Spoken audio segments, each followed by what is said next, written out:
আসসালামু আলাইকুম বন্ধুরা, আপনারা কেমন আছেন? আশা করি ভালো আছেন। তো আমাদের কাকিদের রাই খাচ্ছে হলো মানে, আর আমাদের বড় আম্মু আটা সানা করেছিল দিয়ে হলো মন্ডা দিয়ে খাইয়েছে।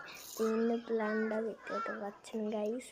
তো এইখানে ফুল গোলাপ ফুল দেখা, ওই যে গাইস আটা, আর এখানে গোলাপ ফুলটা কত সুন্দর, দেখেন কতগুলো ফুটেছে গাইস।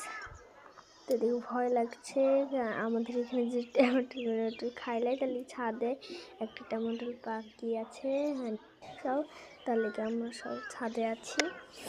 তো ওইখানে রায় খাচ্ছে রায়, আর এখানে ওই আটা সানা খাচ্ছি এদিকে।